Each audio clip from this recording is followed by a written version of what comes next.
তুমি যদি কোনো নারীকে জিজ্ঞেস করবা তুমি তোমার স্বামীর ঘর সংসার ছাইরা তুমি চলে আসলে কেন, তোমার ওখানেই তো সুখ ছিল, ভালো, ওখানেই তো তুমি ভালো থাকতে পারতা।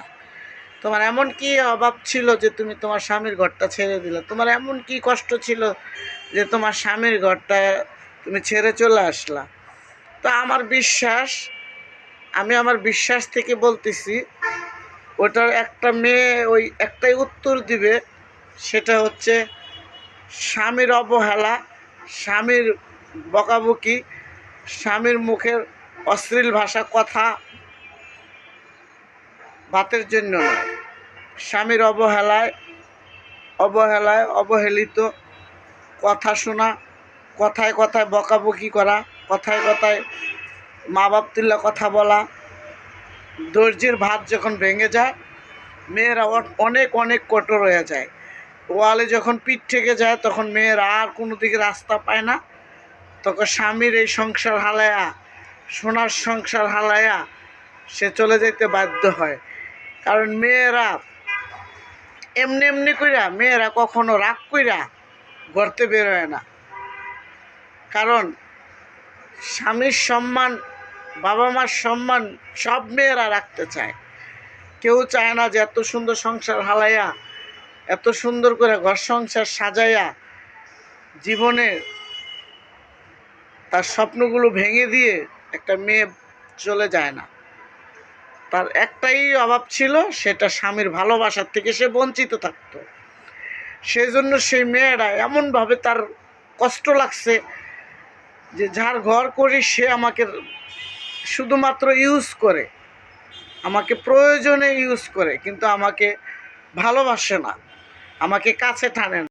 তো ওই মেয়েটা, আমার বিশ্বাস মেয়েটা কখনো বলবে না আমি ভাতের অভাবে আমি আমার স্বামীর ঘর ছাড়ছি, আমার ভাতের জন্য আমি আমার স্বামীর ঘর ছেড়ে চলে আসছি, অথবা আমি কাপড়ের জন্য আমার স্বামীর ঘর ছাড়ছি, আমারে পরন দেয় না। একটা মেয়ে অনেক কষ্ট করে না পিন্ধনে কাপড় পায়, না চার মুঠো ভাত পায়, তারপরেও সেই স্বামীর ঘরটা করে, সেই স্বামীর ব্যবহারটা ভালো, যেই স্বামীর ব্যবহারটা ভালো, তারপরেও ঘর করে, সোনা গয়না ধন সম্পদ কিচ্ছু চায় না। দেখবেন অনেক বউজিয়ারা আছে ছিঁড়া কাপড় পরেও স্বামীর সংসার করে, অল্প খায়, মাটির ঘরে থাকে, তার এখন খাইছে, দুপুরে খাইব কি না কারো কাছে বলবে না, কিন্তু চুপচাপ করে ঘরে শুয়ে থাকবে, পেটের খিদা হজম করে নিবে, কষ্ট করবে, প্রয়োজনের প্রতি কারো কাছে বলবে না যে আমার স্বামী আমার খাবার আইনা দিতে পারে না। যখন দেখবেন একটা সময় দেখবেন স্বামী খারাপ ব্যবহার করে, অবহেলিত করে, সে তো করে করে, তার আশেপাশে যারা আছে তারাও করে। সেজন্য দেখবেন অনেক সহ্য করে, একদিন, 2 দিন, 3 দিন, 4 দিন, 5 দিন, বছর যায়, মাস যায়, বছর যায়, মাস যায়, একটা সময় যায় আসে ঘর ছাড়তে বাধ্য হয়। কিন্তু তার আর কোনো দিকে সাইট নেই, আর কিছু চোখেও দেখতে পারতেছে না, অন্ধকার দেখে কথায় কথায় এসে মা বাপ তুলে কথা বলে, কথায় এসে আমার বউর গায়ে হাত দেয়, কথায় কথায় বউর থাপ্পড় দেয়, কিল দেয়, ঘুষি দেয়, অবস্ত্র ভাষায় কথা বলে, অশ্লীল ভাষায় কথা বলে, যেসব ভাষা বললে নাকি উনি ওনার মুখ দিয়ে বুঝাইতে পারবে না যে আমার স্বামী আমাকে এই কথাটা কেন বলছে, এই কথাটা বলছে দেখে আমি ঘর ছাড়ছি। সব ভাইরা বউদেরকে সম্মান দেয় না, আবার সব ভাইয়েরা বউকে মারে না, আবার সব বউরা স্বামীর সম্পদ, ভালোবাসার সম্পদ হয়েছে মেয়েরা, আর মেয়েরার সম্পদ হয়েছে স্বামী। স্বামী যদি আমার সাথে খারাপ ব্যবহার করে, অবহেলিত করে, খারাপ ভাষায় কথা বলে, তাইলে এই দুনিয়াতে একটা মেয়ের কোথাও যাওয়ার জায়গা নেই। কিন্তু একটা পুরুষ ইচ্ছা করলে একটা জায়গায় বিয়ে করতে পারে, হুট করে যাইতে পারে, সুখ খুঁজতে পারে। কিন্তু এই সমাজে একবার যদি স্বামী বাইর করে দেয় বা স্বামীর কাছ থেকে তালাক হয়ে যায়, ওই মেয়েটাকে এই সমাজ ভালো চোখে দেখে না। তাহলে আরো ভালো হইলে কি তুই আবার স্বামীর ঘর ছেড়ে পড়ছস? তুই বালানা দেখি তো তোরা ছেড়ে দিছে, তোরা বাইর করে দিছে। আসলে ওই জায়গাটা কেউ বুঝতে চায় না। এই জায়গাটার মধ্যে স্বামীর অবহেলা ছিল, তার পরিবারের অবহেলা ছিল, আমাকে কথায় কথায় মারতো, ধরতো, কথা বলতো, আমাকে খেতে দিত না ঠিক মতন, আমাকে পড়তে দিত না। আমার ওইটি কোনো অভিযোগ ছিল না, আমার অভিযোগ একটা, আমার স্বামী আমাকে সম্মান দিত না। আছে না ভাইয়ারা? এরকম আছে তো। আমি সবসময় এই কথাটা বলি কেন জানেন, মানে এগুলো নিয়ে আমি কথা বলি কেন জানেন, আমার যারা ইউটিউবের বন্ধুরা আছো বা ফেসবুকের বন্ধুরা আছো, সবাই আমাকে আইসা আমার ইনবক্সে আইসা বলে, আপু তুমি সবসময় এগুলো নিয়ে কথা বলো। এগুলো তো আমার সাথে হয়েছে, আরও 10টা বোনের সাথে যখন চলি ওই বোনেরাও এই কথাই বলে। আমার বোন, আমার স্বামীও তো বোন এরকম, ঠিক মতো বাজার আনলে আনে, না আনলে না, তেল সাবান দেয় না, তারপরও থাকি যা, স্বামীর ঘর তো স্বামী রেখে কই যাবো। যখন স্বামী মারধর করে, বাবা মা তুল্লা কথা বলে, খারাপ ভাষায় কথা বলে, তখন বোন আর ভালো লাগে না, মনটা চায় যে স্বামী ছাইরা জায়গা। এরকম অহরহ আমি কথা শুনি। হ্যাঁ, এগুলা কিন্তু আমি নিজের থেকেই শুনি না বা নিজের থেকেই বলি না। আমার সাথে যেগুলো হয়েছে এগুলাই আমি বলি, আর আমার সাথে যেগুলো হয়েছে এগুলোই আমি বলি। আমি কারোর থেকে তালি দিয়ে কথা দিয়ে এগুলো আমি বলি না, কারণ জানেন আমার স্বামী এরকম ছিল।